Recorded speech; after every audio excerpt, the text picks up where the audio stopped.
ಏ ರಮ್ಯಾ, ರಮ್ಯಾ ಬಾರಿ ಇಲ್ಲಿ. ಅಯ್ಯೋ ಇವತ್ತೆ ಏನ್ ಕರಿತೈತಪ್ಪ. ಏನತ್ತೆ? ಬಾರಿ ಇಲ್ಲಿ ಹೇಳ್ತೀನಿ ಎದ್ದು. ಅತ್ತೆ ಏನತ್ತೆ ಕರೆದಿದ್ದು? ಏನ್ ಹೇಳಿ? ಅಯ್ಯೋ ಅಯ್ಯೋ ಅಯ್ಯೋ ಕುಂತಿತ್ತಾಗೆ ಕೇಳ್ತಾಳೆ. ಬಾರಿ ಅಂತಂದೆ ಎದ್ದು ಬರಬೇಕು. ಅಲ್ಲೇ ಏನತ್ತೆ ಅಂತ ಅರಿಸ್ಕೆಂತಿಯಲ್ಲ. ಆಯ್ತು ಈಗ ಬಂದಿದ್ದೀನಲ್ಲ, ಏನು ಅಂತ ಹೇಳಿ. ಏನೂ ಇಲ್ಲ, ಇವತ್ತು ಗೌಡ್ರಿಗೆ ರಾಗಿ ಸಸಿ ಹಾಕಕ್ ಹೋಗ್ಬೇಕು. ಅದಕ್ಕೆ ಜಲ್ದು ಅಡ್ಗೆ ಗಿಡ್ಗೆ ಮಾಡಿ ಉಂಡು ಬಳ್ಡು ಹೋಗೋಣ. ಹಂಗ ರಾಗಿ ಸಸಿನ ಅತ್ತೆ, ನನಗೆ ಸಸಿ ಗಿಸಿ ಎಲ್ಲ ಹಾಕಕ್ ಬರಲ್ಲ ಅತ್ತೆ, ನೀವೇ ಹೋಗ್ರಿ, ನನಗೆ ಹಾಕಕ್ ಬರಲ್ಲ ಅದೆಲ್ಲನ. ಅಯ್ಯೋ ರಾಗಿ ಸಸಿ ಹಾಕೋದೇನು ದೊಡ್ಡದೇನೆ, ಏನು ಗದ್ದೆ ಸಸಿ ಆದ್ರೆ ಕೆಸರಾಗ ಹಾಕ್ಬೇಕಪ್ಪ, ಕಾಲು ಎಲ್ಲ ಉಣ್ಕೊಂತವೆ ಅನ್ಬೋದು. ರಾಗಿ ಸಸಿ ಹಾಕೋದೇನು ದೊಡ್ಡ ಕೆಲಸ ಅಲ್ಲ, ನಾನೆಲ್ಲ ಹೇಳ್ಕೊಡ್ತೀನಿ, ಬಾ ಸುಮ್ಮನೆ. ಹೋಗು ಜಲ್ದು ಅಡ್ಗೆ ಮಾಡು. ಅಯ್ಯೋ ಏನತ್ತೆ ದಿನ ಕೂಲಿ ಹೋಗ್ಬೇಕು. ಅವರು ಏನಾರ ವ್ಯಾಪಾರ ಮಾಡ್ರಿ ಅಂದ್ರೆ ಅವರು 15,000 ಸಂಬಳಕ್ಕೆ ಗ್ಯಾರೇಜ್ನ ಕೆಲಸ ಮಾಡಕ್ ಹೋಗ್ತಾರೆ. ಈ ಆಶಾ ಉಷಾ ಅವ್ರು ಕಾಲೇಜ್ಗೆ ಹೋಗ್ತಾರೆ. ಅಲ್ಲ ಕಾಲೇಜ್ ಬಿಡಿಸಿ ಸುಮ್ಮನೆ ಅವ್ರಿಗೂ ಏನಾರ ಕೆಲಸಕ್ಕೆ ಕರ್ಕೊಂಡೋದ್ರೆ ನಮಗೂ ಅನುಕೂಲ ಆಗುತ್ತಲ್ವಾ ಅತ್ತೆ? ಓದ್ತಿರೋದನ್ನ ಬಿಡಿಸ್ಬೇಕಂತೆ. ಓದ್ಲಿ ಸುಮ್ಮನೆ, ಓದ್ತಾರವರು. ಅವರಿಬ್ರು ಮದುವೆ ಮಾಡಕ್ಕಾಗಿನಿ. ಮತ್ತೀಗ ನಾನು ಇಷ್ಟೆಲ್ಲ ಪೈಸಾ ಕುಡಿತಾ ಇರೋದು.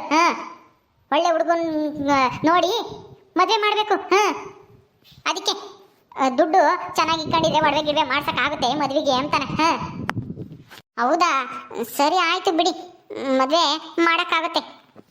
ಸರಿ ಆಯ್ತು, ಜಲ್ದಿ ಹೋಗು ಅಡುಗೆ ಮಾಡಿ. ಎಲ್ಲ ಪಾತ್ರೆ ಗಿತ್ರೆ ಯಾವನ ತೊಳೆಯೋವಿದ್ರೆ ತೊಳೆದಿಕ್ಕಿ ಎಲ್ಲನ ರೆಡಿಯಾಗಿರು, ನಾನು ಇಲ್ಲೇ ಹೋಗಿ ಬರ್ತೀನಿ. ಸರಿ ಅತ್ತೆ ಆಯ್ತು. ಎಲ್ಲಿಗೆ ಹೋಗ್ತಿದ್ದೀರಾ ನೀವು? ನಾನು ಇಲ್ಲೇ ಹೋಗಿ ಬರ್ತೀನಿ.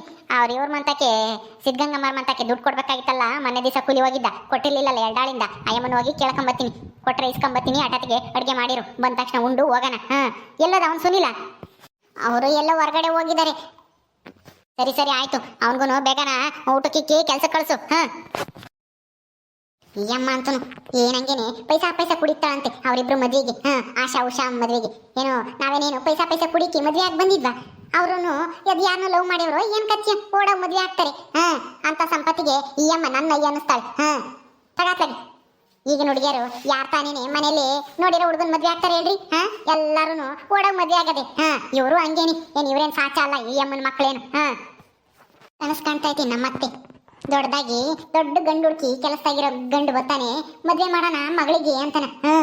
ಆ ಕನಸು ಯಾವತ್ತೂ ನನ್ಸಾಗಲ್ಲ. ನನ್ನ ಎನ್ಸ್ಬಿಟ್ರೆ ನಾನು ನಿಮ್ಮ ಮಕ್ಕಳು ಸುಖವಾಗಿರಕ್ಕೆ ನಾನ್ ಬಿಟ್ಬಿಡ್ತೀನ? ನಾನ್ ದುಡಿಬೇಕಾ ಅದಕ್ಕೆ? ನನ್ನ ಎನಿಸ್ತಾ ಇದ್ದೀರಾ ನಿನ್ನ ಮಕ್ಕಳು ಸುಖವಾಗಿರ್ಲಿ ಅಂತಾನ. ಅತ್ತೆ ನೋಡ್ತಾ ಇರಿ ಏನ್ ಮಾಡ್ತೀನಿ ಅಂತಾನ. ಆಶಾ ಬಾರಿ ಆಶಾ, ಯಾಕಲ್ಲೇ ನಿಂತ್ಕೊಂಡೆ? ಬಾ. ಏನತ್ಗೆ ಎಲ್ಲಿಗೆ ಹೋಗಿದ್ದೆ ಇಷ್ಟೊತ್ತಿನ ತಕನ? ಕೂತ್ಕೊಳ್ಳಿ ಆಶಾ, ಕೂತ್ಕೋ. ದೇವಸ್ಥಾನಕ್ಕೆ ಹೋಗಿದ್ದೆ ಅದಕ್ಕೆ. ನಾನು ಎಕ್ಸಾಮಲ್ಲಿ ಚೆನ್ನಾಗಿ ಬರೆದು ಚೆನ್ನಾಗಿ ಪಾಸ್ ಆಗ್ಲಿಯಪ್ಪ ಅಂತೇಳಿ ಕೇಳ್ಕೊಳ್ಳೋಣ ಅಂತ ಹೋಗಿದ್ದೆ. ಅಲ್ಲ ಏನೇ ಆಶಾ, ನೀನು 1947 ಹುಟ್ಟಿರೋಳ್ ತರ ಆಡ್ತಾ ಇದೆಯಾ? ನೀನು ಈ ಕಾಲದ ಹುಡುಗಿ, ಮಾಡ್ರನ್ ಹುಡುಗಿ ಹೆಂಗಿರ್ಬೇಕು ಗೊತ್ತಾ? ಅಲ್ಲ ನಿನ್ ಜೊತೆ ನಿನ್ ಫ್ರೆಂಡ್ಗಳೆಲ್ಲ ನಾವು ಹೋಟ್ಲು, ಪಾರ್ಕು, ಪಬ್ಬು, ಆಮೇಲೆ ಫಿಲಮು ಅದು ಇದು ಅಂತೇಳಿ ಸುತ್ತಾಡ್ತಿದ್ರೆ ನೀನ್ ನೋಡಿದೆ ದೇವಸ್ಥಾನ, ಪುಸ್ತಕ, ಲೈಬ್ರರಿ ಅಂತ ಓಡಾಡ್ತಾ ಇದೀಯಾ. ನೀನಿವಾಗ ಫಸ್ಟ್ ಇಯರ್ ಡಿಗ್ರಿ ಅಲ್ವಾ? ಹೌದಕ್ಕೆ ಇನ್ನು 2 ವರ್ಷ ಚೆನ್ನಾಗಿ ಮುಗಿಸ್ಬಿಟ್ರೆ ನಾನು ಆಮೇಲೆ ಒಂದು ಒಳ್ಳೆ ಜಾಬ್ಗೆ ಅಪ್ಲೈ ಮಾಡಿ ಗೌರ್ಮೆಂಟ್ ಜಾಬ್ಗೆ ಹೋಗ್ಬೇಕು ಅಂತ ಅನ್ಕೊಂಡಿದ್ದೀನಿ. ಯಾಕೆಂದ್ರೆ ನಾನು ಚೆನ್ನಾಗಿ ಓದ್ತೀನಿ, ಎಲ್ಲದರಲ್ಲೂ ಫಸ್ಟ್ ಕ್ಲಾಸಲ್ಲಿ ಪಾಸ್ ಆಗಿದ್ದೀನಿ. ಸೆಕೆಂಡ್ PUCಲೂ ಅಷ್ಟೇನೆ ನಂದು 75% ಡಿಸ್ಟಿಂಕ್ಷನ್. PUCಲೂ ಅಷ್ಟೇನೆ. PUCಲಿ ಸ್ವಲ್ಪ ಕಡಿಮೆ ಬಂತು, 71% ಬಂತು. ಹೌದಾ, ಹೋಗ್ಲಿ ಬಿಡು. ಅಯ್ಯೋ ಮಾರ್ಕ್ಸ್ ತಗೊಂಡು ಏನಾಗಬೇಕಾಗತ್ತೆ ಹೇಳು? ಎಂಜಾಯ್ ಮಾಡೋ ಟೈಮ್ನಾಗೆ ಎಂಜಾಯ್ ಮಾಡಬೇಕು ಕಣೆ. ಓದೋದು ಎಲ್ಲ ಏನು ಮುಖ್ಯ ಅಲ್ಲ. ಓದೋದು ಅಂದ್ರೆ ಯಾವಾಗಲೂ ಬುಕ್ ಇಟ್ಕೊಂಡಿರೋದಲ್ಲ. ಎಕ್ಸಾಮ್ ಟೈಮ್ನಲ್ಲಿ 1 ತಿಂಗಳು ಓದ್ಕೊಂಡ್ರೆ ಸಾಕು, ಆರಾಮಾಗಿ ಪಾಸ್ ಆಗ್ಬೋದು. ಡಿಸ್ಟಿಂಕ್ಷನ್, ರ್ಯಾಂಕು ಎಲ್ಲ ತಗೊಂಡು ಏನ್ ಮಾಡ್ತೀಯ? ಪಾಸ್ ಆದ್ರೆ ಸಾಕಪ್ಪ, ಮುಂದಕ್ಕೆ ಹೋಗ್ಬೋದು. ಅದ್ ಬಿಟ್ಬಿಟ್ಟು ನೀನ್ ಒಳ್ಳೆ ಏನೇ ಅಷ್ಟೊಂದು ತಲೆ ಕೆಡಿಸ್ಕೊಂತೀಯ ಓದೋದು ಅಂತಾನ? ನಾನೇನು ಕಾಲೇಜ್ಗೆ ಹೋಗ್ಬೇಕಾದ್ರೆ ಕಾಲೇಜ್ಗೆ ಹೋಗ್ತಾ ಇರ್ಲಿಲ್ಲ. ಫ್ರೆಂಡ್ ಜೊತೆ ಹೋಟ್ಲಿಗೆ ಹೋಗೋದು, ಫಿಲಮ್ಗೆ ಹೋಗೋದು. ಆಮೇಲೆ ನಿಮ್ಮ ಅಣ್ಣನ ಲವ್ ಮಾಡಿದ್ದು ಹಂಗೇನೆ. ಅದಕ್ಕೆ ಏನ್ ಹೇಳ್ತಾ ಇದ್ರೆ ನೀವು ಕಾಲೇಜ್ ಹೋಗ್ತಾ ಇರ್ಲಿಲ್ವಾ? ಹಂಗಾದ್ರೆ ನೀವು ಡಿಗ್ರಿ ಮುಗಿಸಿಲ್ವಾ? ಅಯ್ಯೋ ಮುಗ್ದಿದೆ ಕಣೆ, ಪಾಸ್ ಆಗಿದ್ದೀನಿ. ನಾನು ಎಲ್ಲ ಕಡೆನೂ ಎಂಜಾಯ್ ಮಾಡ್ತಿದ್ದೆ, ಲವ್ ಮಾಡ್ತಿದ್ದೆ, ನಿಮ್ಮ ಅಣ್ಣನ ಜೊತೆ ಸುತ್ತಾಡ್ತಿದ್ದೆ, ಫ್ರೆಂಡ್ಸ್ ಜೊತೆ ಹೋಟ್ಲಿಗೆ ಹೋಗ್ತಿದ್ದೆ, ಫಿಲಮ್ಗೆ ಹೋಗ್ತಿದ್ದೆ, ಎಲ್ಲ ಮಾಡ್ತಿದ್ದೆ. ಈ ಏಜಲ್ಲಿ ಲೈಫ್ ಎಂಜಾಯ್ ಮಾಡಿದೆ, ಇನ್ಯಾವ ಏಜಲ್ಲಿ ಮಾಡ್ತೀಯ? ಸುಮ್ಮನೆ ನಾನು ಹೇಳೋ ಮಾತು ಕೇಳು, ಜಾಸ್ತಿ ಓದು ಅಂತೇಳಿ ತಲೆ ಕೆಡಿಸ್ಕೊಂಬಕ್ಕೆ ಹೋಗ್ಬೇಡ. ನಿನಗೆ ಯಾರು ಬಾಯ್ ಫ್ರೆಂಡ್ ಇಲ್ವೇನೆ? ಅಯ್ಯೋ ಹೋಗಿ ಅದಕ್ಕೆ ನೀವೇನೇನೋ ಕೇಳ್ತೀರಾ. ನನಗೆ ಯಾರು ಬಾಯ್ ಫ್ರೆಂಡು ಇಲ್ಲ, ಯಾರೂ ಇಲ್ಲ. ನಾನು ಚೆನ್ನಾಗಿ ಓದಬೇಕು ಅಂತ ಅನ್ಕೊಂಡಿದ್ದೀನಿ. ನೀವೇನೇನೋ ಹೇಳಿ ತಲೆ ಕೆಡಿಸ್ಬೇಡಿ, ಸುಮ್ಮನೆ ಇರಿ. ನನಗೆ ಅದೆಲ್ಲ ಇಷ್ಟ ಆಗಲ್ಲ.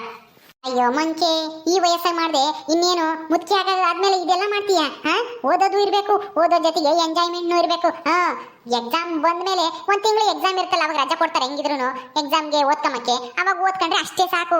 ಈಗೇನು ಓದೋದೇ ಬೇಕಾಗಿಲ್ಲ. ಲೈಫ್ನ ಎಂಜಾಯ್ ಮಾಡೋದು ಕಲ್ತ್ಕೋಬೇಕು ಕಣಿ. ಈಗ ಮಾಡಿದೆ ಇನ್ಯಾವಾಗ ಎಂಜಾಯ್ ಮಾಡ್ತೀಯಾ? ಯಾರು ಬಾಯ್ ಫ್ರೆಂಡ್ ಇಲ್ಲ ಅಂತ ಹೇಳ್ತಾ ಇದೆಯಾ? ಏನು ಸುಳ್ಳು ಹೇಳ್ತಾ ಇದೆಯಾ, ನಿಜ ಹೇಳ್ತಾ ಇದೆಯೋ? ನೀನು ನಾಚ್ಕೊಳ್ಳೋದು ನೋಡಿದ್ರೆ ನಿನಗೆ ಇಬ್ಬರಾದ್ರೂ ಪ್ರಪೋಸ್ ಮಾಡಿರ್ತಾರೆ. ಹೇಳಿ, ಯಾರಾದ್ರೂ ಪ್ರಪೋಸ್ ಮಾಡಿದ್ರಾ? ಏನು ಒಪ್ಕೊಂಡಿದ್ಯೋ ಹೆಂಗೆ? ಹೌದು ಅದಕ್ಕೆ ಸೆಕೆಂಡ್ PUC ಒಬ್ಬ ಪ್ರಪೋಸ್ ಮಾಡಿದ್ದ. ಈಗ ಡಿಗ್ರಿಗೆ ಬಂದಮೇಲೆ ಒಬ್ಬ ಪ್ರಪೋಸ್ ಮಾಡಿದ್ದ. ಆದರೆ ನಾನೇ ಓದಬೇಕು ಅಂತೇಳಿ ರಿಜೆಕ್ಟ್ ಮಾಡಿದ್ದೆ. ಇಲ್ಲ ಹೋಗಿ ಏನು ಬೇಡ ಅಂತಾನ. ಹೌದೇನೆ, ಹುಡುಗ ಹೆಂಗಿದ್ದಾನೆ? ನೋಡಕ್ ಚೆನ್ನಾಗಿದ್ದಾನ? ಹೀರೋ ತರ ಇದ್ದಾನ? ಹೌದಕ್ಕೆ ತುಂಬಾ ಚೆನ್ನಾಗಿದ್ದಾನೆ. ಫಿಲಮ್ ಹೀರೋ ದಿಗಂತ್ ಇದ್ದಂಗಿದ್ದಾನೆ. ಹೌದೇನೆ? ಅಯ್ಯೋ ದೇವ್ರಿ, ಅಂತ ಹುಡುಗ ಪ್ರಪೋಸ್ ಮಾಡಿದ್ಮೇಲೆ ಒಪ್ಕೋಬೇಕು ತಾನೆ? ನಿನ್ ತಲೆಗೇನ್ ಬುದ್ಧಿಗಿದ್ದಿ ಐತೋ ಇಲ್ವೋ?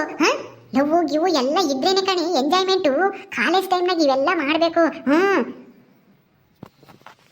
ಅದ್ಗೆ ಹಂಗಾದ್ರೆ ಲವ್ ಗಿವು ಅಂತ ಹೋದ್ರೆ ಓದೋದೆಲ್ಲ ಹಾಳಾಗಲ್ವಾ? ಹಾಳಾಗಲ್ಲ, ಏನೂ ಇಲ್ಲ.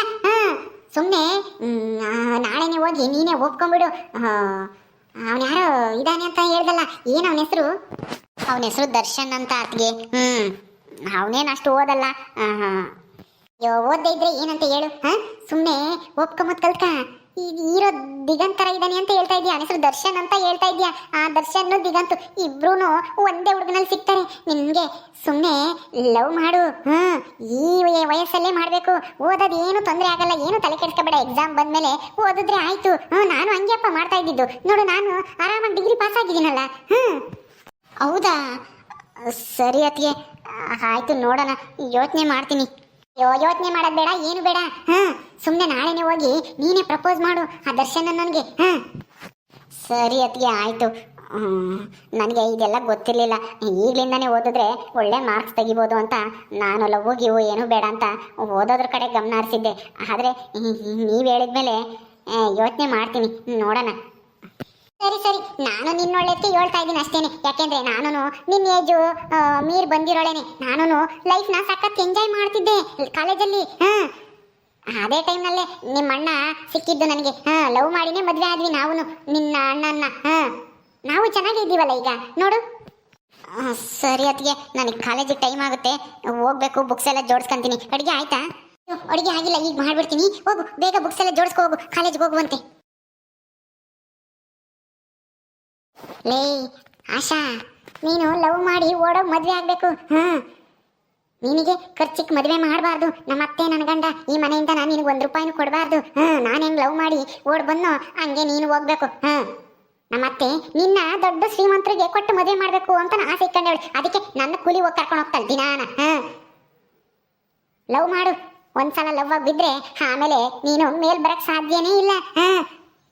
ಮತ್ತೆ ಆಸೆ ಎಲ್ಲನ ಮಣ್ಣಪಾಲಾಗುತ್ತೆ. ನನ್ನ ಆಡ್ಕೊಂತಾಳೆ, ಓಡ್ ಬಂದಳು ಅಂತಾನ. ಇವಳು ಮಗಳು ನೋಡೋಣ, ಸರಿಯಾಗೆ ಹುಳ ಬಿಟ್ಟಿದ್ದೀನಿ. ಏನಾಗುತ್ತ ಮುಂದೆ.